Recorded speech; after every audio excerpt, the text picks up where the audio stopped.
your brain can constantly learn until your last breath. And that's why it's extraordinary with people who have had strokes.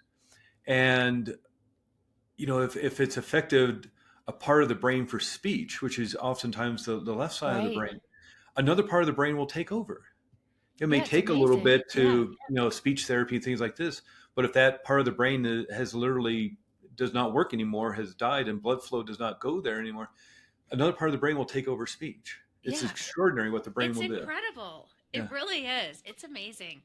So, okay, so I know that this is a something that you were practicing sort of before your curveball event, Yeah. but it's something that this NLP and hypnotherapy is something that you became very, very, very like absolutely reignited.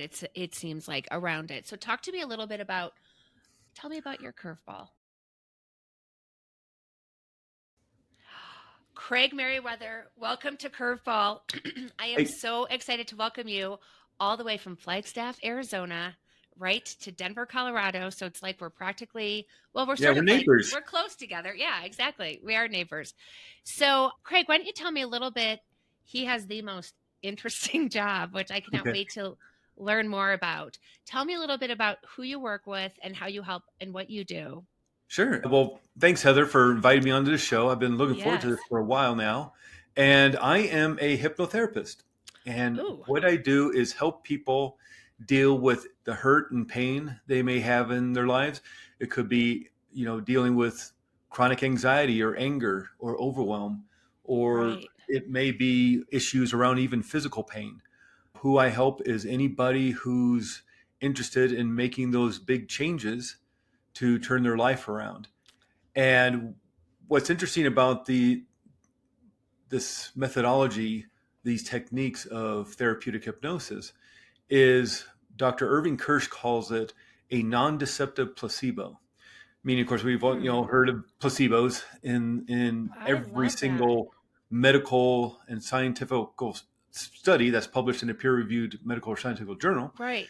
You have to have that placebo. You have to have that control group, and especially when you're doing medications and studying this new drug that was going to help with high blood pressure. Right. And half the group's going to get that sugar pill. They're going to be tricked into healing themselves because they know they have to account for that. They know it's going to happen. They Right. know mind will heal the body. So they actually have to account for that in their research.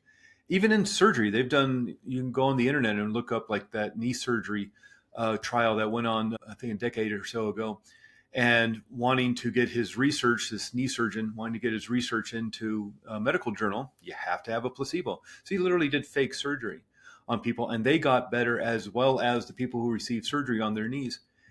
They healed themselves, even though they were using Right. canes and walkers, and now they're playing, basketball with their grandchildren. There's a BBC documentary about it. It's extraordinary what the mind can do. And so, what we do in therapeutic hypnosis, we use mind to heal body. We just do it on purpose. We don't trick Right. you into doing it. You can do it yourself. And so, I don't actually fix anybody. And hypnotherapy in and of itself doesn't fix anybody. You fix yourself. And Right. so, what is it you want to change? You're allowed, whether it's a mindset issue, limiting beliefs about yourself, lack of confidence, or it's an emotional issue. Again, you're drowning in anger or anxiety or overwhelm or worry, fears. There's also physical issues. If there's physical pain or healing acceleration, lots of studies, Harvard studies showed that when they looked at broken legs, people with similar broken legs all have casts on their legs. Half the group got hypnotherapy, the other group didn't. The group that got hypnotherapy healed 40% quicker than the group that didn't get it. They healed in That 5 weeks, got their cast off in 5 weeks, whereas the other group had their cast on for 8 weeks. And so it's pretty extraordinary we can do. And in terms of who this works for, a couple months ago, I worked with a 10-year-old who'd had right. chronic nightmares almost every night for 2 years straight. Oh, right. 45 minutes and we're done. Never had a Amazing. night, hasn't had a nightmare again in like 2 to 3 months.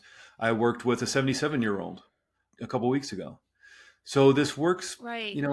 because it's you. We're working with you. So whether Right. you're a 7-year-old or a 77-year-old, it's going to work. Right. That's absolute. Well, I really believe in the power of mind because I had Yeah. like a brain issue. And when my brain was being grumpy, and now that it's like Yeah. versus now that it's healed, and it's just amazing. Like, just how it's of course I don't want anyone to have like a brain aneurysm, Right. and brain surgery, but I do wish that everyone could feel how powerful the connection is when you start to create these new connections. Because Yeah. it's not like I have muscle memory. I have to create like new memories of like Right. how to use my hands and things. Like so something like doing like this was like really hard, Yeah. but when I could do it like this is like thrilling. I'm just like, "Oh Yeah. my god, this is amazing."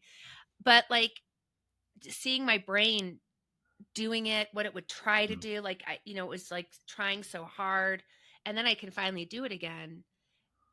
I wish that everyone could feel that connection because Yeah. when you, it must, it, like this is just my left hand was most affected. I can only imagine how thrilling it must be for people who like have been in car accidents or something and they can't walk and then they can walk again. Like it just is thrilling. I definitely want to talk about your curveball, but I'm so interested because I can tell you're so passionate about this too. Like you so believe in it. Why do you think why do you think more people don't know about this? Or do you think enough Yeah. people know about this? Or because the Yeah. way that you explained this to me is the first time I thought I really understood what hypnotherapy was, but this your explanation of it was really good. Yeah. It's much different than what I thought it was. Yeah. It's unfortunate that even though there's all this research out there, there's just this misconceptions about what it is. People are afraid of it because they think they're going to be, you know, control is going to be taken away. Right. And quite the opposite. Control is giving back to you. Because in reality, if you're struggling with anxiety, you're struggling with anger, it's not to say it was your fault. For whatever reason, you're armoring yourself with that Right. fear, that anxiety, or that anger, maybe even since you were a little kid. It's not to blame the victim or say it was your fault or should have happened. Certainly not. But you're the one who's doing it. You're the one Right. who is creating those connections in your brain to react automatically to a situation. Right. You're already hypnotized yourself and maybe you understand what the situation is that triggers that anger or that anxiety or that fear, or maybe it's all unconscious. Either way, you've hypnotized yourself to react automatically to a certain Right. situation because more than likely you're not angry all the time, you're not anxious all the time. It may Right. seem like it, but you're not. There are parts of your day when you're not. And so your mind knows when to trigger it, when to turn on that fight or flight stress response. So you've already hypnotized yourself to react to certain situations in your world in a certain Right. way. So let's just do it on purpose. And so it's really giving you back control. And, a lot of people think of it as some sort of like voodoo zombified trance Right. state. Right. And it's not. I mean, we can do this with your eyes open, having a conversation. And it's just focusing on what it is you want to change because I can't make Right. anybody do anything they don't want to do. So somebody comes to me to quit smoking. First off, smoking cessation is a 100% guarantee because I can't make anybody do anything they don't want to do. If they don't want to Right. stop smoking, I can't. If they, maybe their spouse is making them go to hypnotherapy because it's a nasty habit and it's expensive and it Right. stinks and so they come to hypnotherapy just to negotiate smoking in the garage. They Right. have no Right. intention of quitting. They don't want to quit, and so they don't. Just as if somebody wants to quit smoking, they come to me. They'll quit smoking, but I can't make them go rob a bank, and we'll split the loot later on. Right. Right. Because I Right. can't go into prisons and hypnotize everybody to be upstanding, law-abiding citizens. I can't go to leaders of the world and create world peace. I can't get Elon Musk to write me $1 billion check. Right. Why? Right. Because he doesn't want to. The reason I Right. don't have $1 billion in my bank account from Elon Musk is because he doesn't want to write me $1 billion check. And Right. so you can't make anybody do anything you don't want to do. Now I know there's those shows, the Las Vegas shows and the comedy clubs, and you've seen videos on YouTube and the late night talk Sure. shows and things like that. Right. And you have to remember everybody who gets up on that stage, assuming that it's for real, that it's not a setup, that they're not the local improv troupe or whatever, but assuming that it's all for real. Let's just assume that. Every single person who got up there volunteered to go up there. Why? Because Oh, they want to right. have fun. They're extroverts, they're exhibitionists. They want to act silly. They want to have a good time. And Right. so the hypnotists, they come out, hey, everybody, we're going to have a great show and have a lot of fun tonight. Who wants to get up here and have a really great time?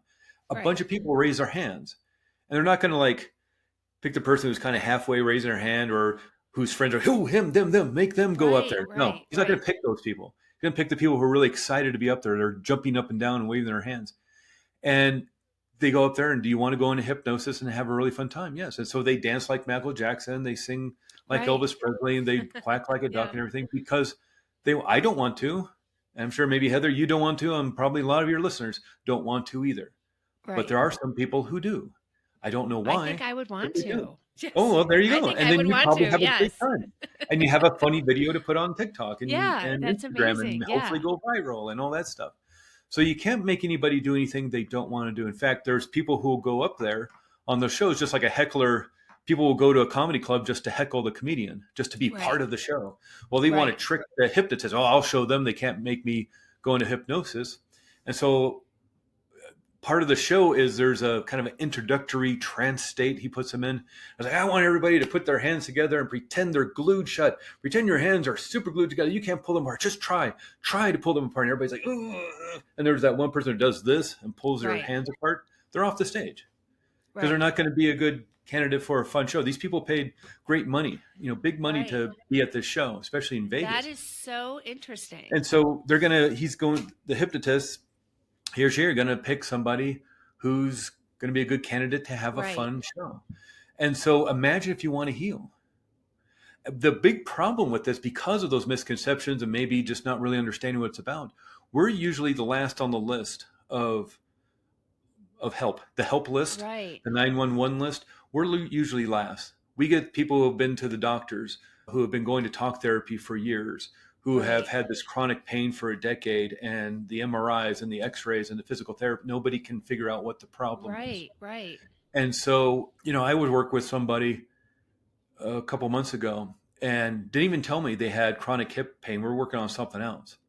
And there's a process where I was like, when you feel that anger or that anxiety, it's like a plug. I want you to disconnect from it. I literally want you to take your hand, grab that plug and pull it out and pull out these Right. plugs of hurt and pain, wherever they may be, your heart, the back of your head, your spinal cord, your low back, your legs. And people will pull and pull and pull these cords. And she was pulling.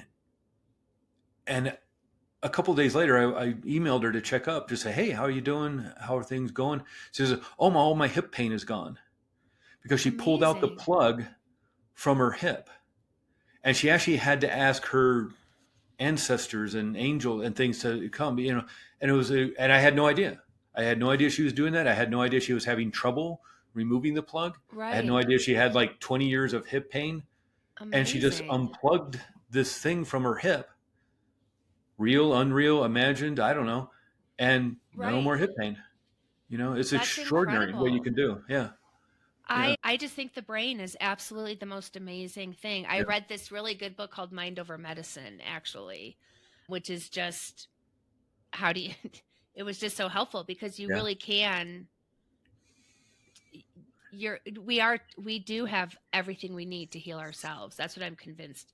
And I Yeah. remember like even though I was feeling powerless over like literally like the injury in my brain, I knew I had control over what I thought, what I said, and what I ate and how I moved my body. Like those were the things. And so then I'm for Yeah. sure going to work with you because Yeah. I Yeah. am positive. Like my husband and I were Well, just talking about, okay. Anyways, yeah. Well, the so brain's amazing because that's why they tell as you get older, it's like learn how to play chess, learn how to salsa dance, learn a yeah, foreign language, learn all these things because they want your brain to continue to work and right, learn new things. So you get older, it's like, oh, you're not working anymore. Maybe you're retired and you're not learning right, anything new or you're not doing anything different.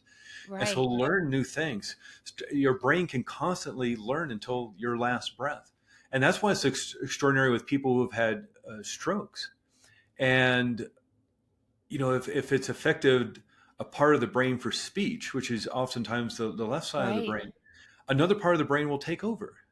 It may Yeah, it's take a little amazing. bit Yeah, to, speech therapy and things like this, but if that part of the brain has literally does not work anymore, has died, and blood flow does not go there anymore, another part of the brain will take over speech. It's yeah. extraordinary what the brain It's will do. incredible. Yeah. It really is. It's amazing. So, okay, so I know that this is a something that you were practicing sort of before your curveball event, but Yeah. it's something that this NLP and hypnotherapy is something that you became very, very, very like absolutely reignited. It seems like around it. So, talk to me a little bit about. Tell me what your curve. Tell me about your curveball. Sure. Well, it really started in my teenage years that I really started dealing with a lot of depression and anxiety, Mm, right? What's going on in the house as I was growing right. up. And so it really started affecting me in my teenage years. This is the 1980s. Where And, nobody knew anything about nobody knew anything. anything. There's obviously Right. no internet. There's the SSRI drugs, Prozac, and things like that. That didn't come out till the late 1990s. And so really all he had was talk therapy or whatever book you might find in a bookstore or library or something. Of course, teenagers not going to do any of those things. Right. And so it was just something I live with. It's just how do you know how it's supposed to be different? Why would you think that it's going to be different? Or, Right. you know, it's like trying to describe color to a blind person. It's like, well, if you don't experience it, how would you ever understand that it could be different? And so it's Right. just something I just live with and manage and have my ups and my downs through the 1990s as I was getting older. But it was really the birth of my son in the year 2000 that I really said, okay, I got to get my act together. My mother struggled with depression and anxiety. I'm struggling with depression and anxiety. So whether it's nature or nurture, there's a good Right. chance that my son's going to struggle with it. So I wanted some tools that I could show him. So Mm, here's what you can do about it. So it was that real kind of kick to the gut, that slap upside the head. It's like, okay, you got to get it together. And right. so I'm bad. This is the year 2000, 2001. So the internet's out there. There's a lot more research and abilities to find techniques and strategies on how to deal. And so I just started working with it, and it was on and off. It Right. was a lot of experimentation, and some things worked, some things didn't. But after working with it for a while, finding some tools and techniques that worked for me, I woke up one day and was like, oh, I'm not, I don't have that heaviness anymore. I'm not carrying it around anymore. And I still had some Mm, ups and downs. I still have some issues, but I knew how to deal with it. Yeah. right. But what was fascinating, so that's, I'm in my 30s. But it was really just a few years ago, just after my 50th birthday, something happened at work, and I was just enraged for like 8 hours, and I just could not wrap my mind around what had happened, the issue at work, and I was so angry. And it literally wasn't until I met my wife for dinner, we had a date night, and that I started to calm down. And I was just like, at the next day, that was a Friday. The next day was Saturday, and I'm at the gym, and I'm working out. I'm like, I felt so euphoric, and I thought Uh-huh. that's really odd to like have been so enraged at one point and then so euphoric the next day. And I thought, oh, that's almost like being bipolar. Right. And so and I know that's not how bipolar works, but it was just that just thought that entered my mind. Oh, bipolar. And just starting scanning my timeline Right. on the ups and the downs and all that. I'm like, oh my, that's interesting. And so I went to somebody who could test me on that, and a psychiatric nurse practitioner. And it was like 27-page form or test you got to take, and Right. but anyway, I scored pretty high. Not for bipolar one. That's the one where you have you're really depressed and then you're really manic, and the Hmm. manic's really fun. I know It people. I know. sounds, I know Yeah, that it's probably so inappropriate to say, but it sounds like when people are in that manic state, it's just amazing. It's utter what bliss. was, I know yeah, people who don't take their medication sometimes just to just to feel like feel that. that. Yeah. Like, But what does, you said it's utter bliss. So could, could you describe that for me? I'm so what did I intrigued. say it was? Utter bliss. Oh, utter bliss. Oh no, that's bipolar one. Oh, okay. And so that's the one you hear about where they go off to Vegas and marry somebody else and mortgage their Right. house and have a really great Right. week of being lost. That's bipolar one. I'm diagnosed bipolar two, Okay. and bipolar two Yeah, you get the depression, but the manic part shows up as anxiety. Oh, And so you don't get snap. the bliss. Yeah. Right. Yeah. And so you don't get I mean, it's there here and there, but you don't get those highs. Right. It's a But it's real like subdued. the equivalent of a blissful high, but just a ball of anxiety. Yeah. It's just, yeah, there's no bliss or high or joy in it. It's just you're either depressed or Oh. you're anxious. And that's Oh. bipolar too. And that's what I got diagnosed with a few years ago. And while it's one of those things where, like, oh, at least now you know what you're dealing with, Right. it's also like, oh, that was exhausting, Yeah. having to deal with that. And I still deal with it. I mean, it's not like, you hypnotize yourself out of that. It's just a structure of the Right. brain and the way it connects together. And you can certainly have techniques and tools and to manage it and feel better. And when you realize what is happening, get yourself out of it, which is Right. what I've been doing. I just didn't realize what I was trying to get myself out of. Oh, And okay. Right. so there's tools to manage this kind of stuff, and not medication. I mean, there is medication, but I wasn't doing medication. It was just exercises and techniques and tools that work for me in my situation. And it wasn't until, like, God, 15 years later that I really understood what I was dealing with Right. after kind of managing it for so long. And, it's, again, it's nice to have that diagnosis and Right. really, really, truly understand what's happening. And now there's even a deeper understanding of how to get myself out of it Right. if I have one of those days. Sure. Understanding it's just brain chemistry and the way my brain is wired, the Right. way it works. So And it's so, like it's like you're still like you might wake up feeling like that depressed feeling, mhm, but now you have a strategy yeah, that you're able to say, okay, I recognize this, like I can name this, yeah, and I have a strategy to make this yeah. like what's the outcome for you? Like, I mean, what does that like? What's your before and after like when you Oh, use this? I know how to get myself out of it. It's just there's a certain relentlessness to this work, like to any work. I'm sure, like the Right. work you're doing for yourself.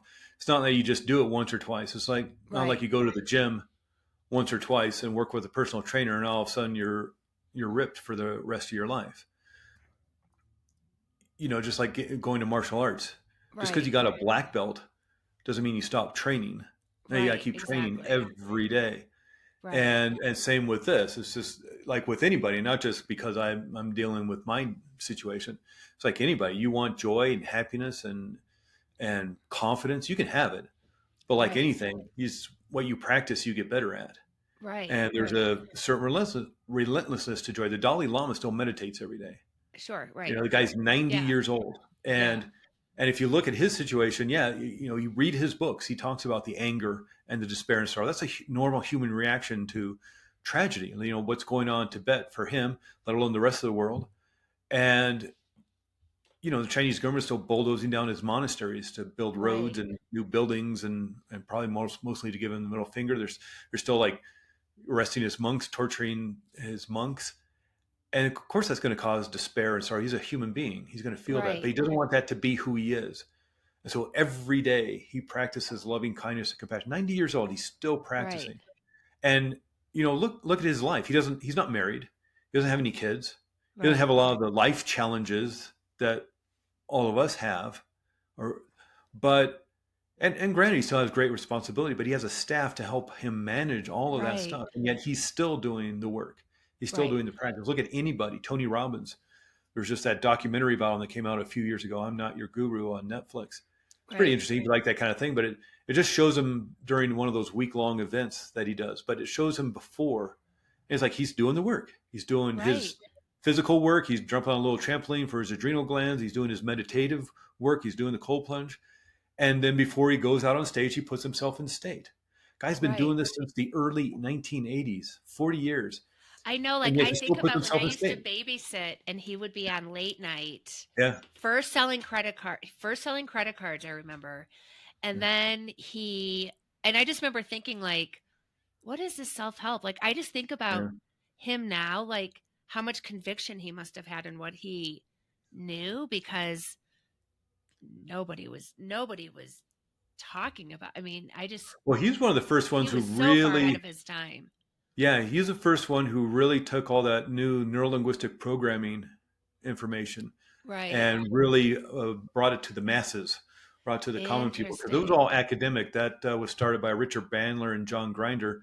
I forget who was who, but one of them was a mathematician, the other was a linguist, and they would talk. They were at the University of California at Santa Cruz in the early 1970s, and they talk about healing language of like Milton Right. Erickson or Sylvia or Virginia Satir and Fritz and Laura Perls, who developed Gestalt therapy. They talk about healing language, and they have such great outcomes with the people they Right. work with. How do they do it?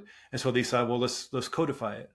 And so they started researching language, words, phrases, tonality, timing, and they put it into a system that is actually can be codified on an Excel spreadsheet or on a whiteboard. And they called it neuro-linguistic programming. And Tony Robbins in the early 80s was one of the first ones to take this academic research and break it down and say, here's how you can use this to change your life. You Amazing. know, and that's one of the things that helped me. And when the birth of my son, and as I was learning how not only to talk to myself, but Right. doing this visualization work, more of the therapeutic hypnosis kind of work, it really helped me Right. to deal with a lot of the hurt and pain I was going through that would trigger the depression and anxiety. Sure. And so after working on myself and doing and just seeing how amazing you can become Right. on purpose by doing Right. this kind of work, and it's not hard. Right. It's pretty Yeah. simple. It's not digging. It's not like it's going to be 80, 90 sessions like it may be with talk therapy. um, because I think a lot of people get stuck in the mud with talk therapy because they're not really sure what the problem is. Right. So Like, they just talk about problems at work and problems with my relationships, and feeling really angry when this happens. And that's fine. That's great to have a coach to help you with that. But if you're right. not really dealing with the problem because it's Exactly. unconscious, Right. why would anything ever get better? And I so that's I what know therapeutic exactly hypnosis does. I know Yeah, exactly what you're saying, because like I have done talk therapy, which I find helpful, but I'm very much like I want to be more of I'm looking out the windshield and I'm looking in the rearview mirror for reference, maybe on maybe how I'm driving, but yeah, sometimes I feel like it keeps you too much in a past story, or to your yeah. point, like you're sort of Well, looking for problems a little bit. Um, what you practice, you get better at. So if you keep yeah, going over and over the same thing, and I know people say, "Well, I don't know what the problem is." It's like, but you do. right. Maybe not consciously, but it's in your unconscious mind, and that's what Totally. therapeutic hypnosis. It goes directly to the source. Just ask, what is the problem that keeps causing this anger to appear, or this anxiety, or this Right. fear? It'll tell you. It's the Right. one creating it. Yeah. It's just doing it automatically, unconsciously, in your Right. And so subconscious like and mind. then your nervous system is off to the races, like you're triggered. So one of the things that you said was really, really interesting to me was, well, two things. One, you said, when I started to work on myself and I realized these were the things that happened that then triggered my depression and anxiety. So that's also something interesting, is you're really focusing on the before of that. Like you're becoming very aware of the things. Like it would be like, oh, if I, hit my head with a hammer, that hurts. You know what I mean? Like Yeah, you're just like, okay, so I'm not going to do that anymore. So you're just like, yeah, so you're able to be almost preemptive, which I thought was very interesting. yeah, And you also talked about being in state. And I know, like, when you were like in your submission form, you were talking about how you get in state in the more, and just how that's like such a amazing part of, like, such a yeah. part of your ritual. And you mentioned that relative to Tony Robbins. So Yeah, what does well, that mean? I think it's something that we know actors do before they go out on stage. The great Ian McKellen just recently was in London doing King Lear, I think, one of those Shakespearean play. And even though he's a great actor and he's got to be in his 70s, maybe heading towards 80, and he's been acting Shakespearean, he was in the Royal Shakespearean Theater before he started doing all the Lord of the Right. Rings stuff and X-Men and all that. he was been doing this for probably, at least 60 years. I guarantee you, he's putting himself in state before he walked out on stage as King Sure. Lear, whichever play he was doing. Same with any athlete. You're an Olympic athlete. You're doing gymnastics. You're walking up to the mat. You're putting yourself in state, that zone. And we see, like, of course, an athlete's doing that. Of course, an actor's going to do it. Before Taylor Swift walks out in front of 80,000 people, Right. and the musicians and the dancers in her show, they're all putting themselves in a state to perform for the next 3 hours. Right. Why don't we do that? Before the start of our Right. day, before we sit in our car, before we walk into work, why not put yourself in state instead of just the crappy drive to work because there was construction or a fender bender and that slowed Right. everything down. And now, why not take 2, 3 minutes to put yourself in state, or Like before the meeting? what would that look like? Yeah. So before Well, the meeting. So like, I think different to each person, but I would think it'd be more of a, to some people, it'd be more of a meditative work. hmm If you watch Tony Robbins, he's pumping his fists in the air and he spinning jumps on a around, and then he walks trampoline. out. Yeah. Yeah, he walks out on stage to high energy music and the lights going around. So it depends on what you want and what you want to do. And it's, of Right. course, 8 billion people on the world. Everybody's going to be a little bit different. But whether it's a very meditative thing, and this is where the kind of trial and error comes in. You just start working. Well, I have to meet with investors for my new business, or I got a meeting with the board of directors, or I just got a meeting, Right. or I got to, do a parent teacher conference, or I had a crappy day at work and now I got to go home, and I know my family's going to be there and I don't want to be in a bad mood. Well, let's sit in your car, sit in your driveways, or park a couple blocks away at the park and just sit and just, I don't know, if you need to pretend that there's a vacuum tube coming up from the center of the earth attaching to your feet and suck it all out. Right. If you're feeling some anxiety somewhere in your, where do you feel it? Some people feel in their chest or their gut or their head or their arms or whatever. And what color is it? Is it like smoke? Is it like gunk? Is it like spiky red balls? I asked them that. Is it like little black ping pong balls? And it's like, okay, suck them all out to the center of the earth. Right. You know, you're like, a lot of this work of therapeutic hypnosis is just imagination and playing pretend. Right. Right. And the mind can't tell the difference between what's real and what's imagined. That's why we find ourselves in that anger and anxiety. It's not a real threat, but we're being triggered for some reason. Right. So again, let's do that on purpose. Just like having a nightmare in the middle of the night. Doesn't matter how crazy or how stupid, a gigantic cheeseburger's chasing you down the street throwing coconuts Right. at you. It's stupid. It's dumb. It's like, Right. and yet literally in the middle of sleep, you'll turn on the stress response. Right. 300% more blood moving to big muscles of your arms to fight. Brain's creating adrenaline and cortisol during sleep because of cheese. So let's do that on purpose, Right.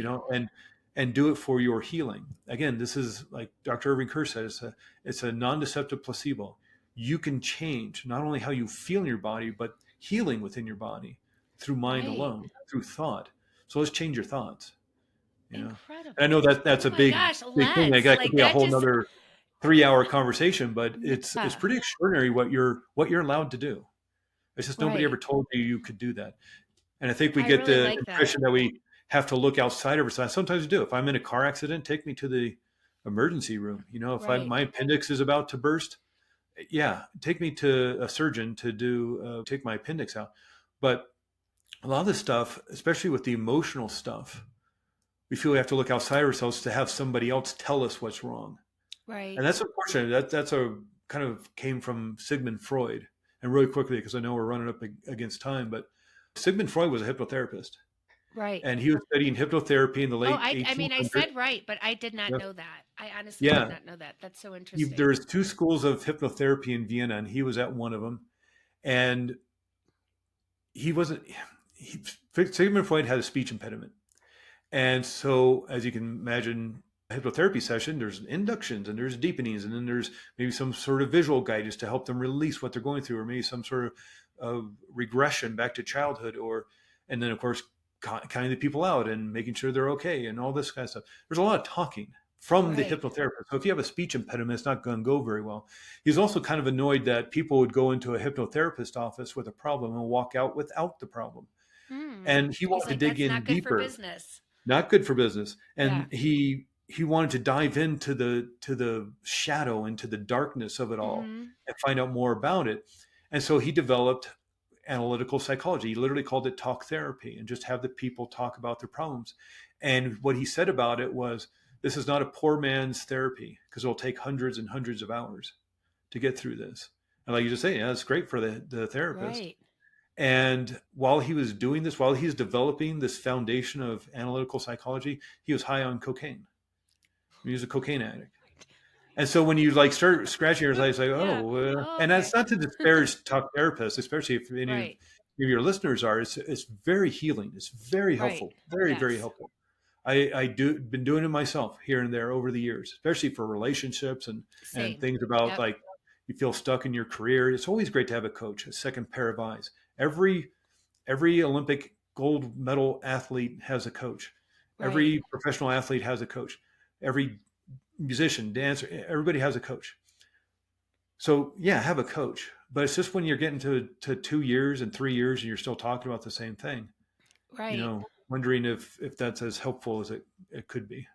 Right.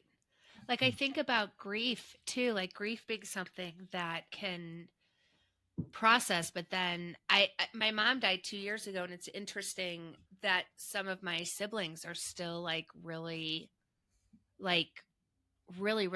grieving, like Yeah. in a way that I don't know. And I just, it's like one of those things that sort of keeps them.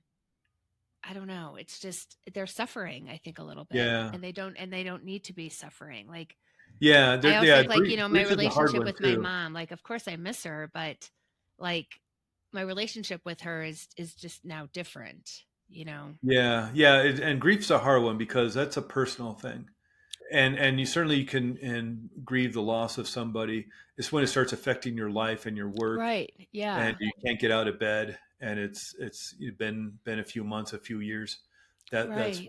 you can still miss your mom and still wish she was here and grieve her, but it's when it starts Right.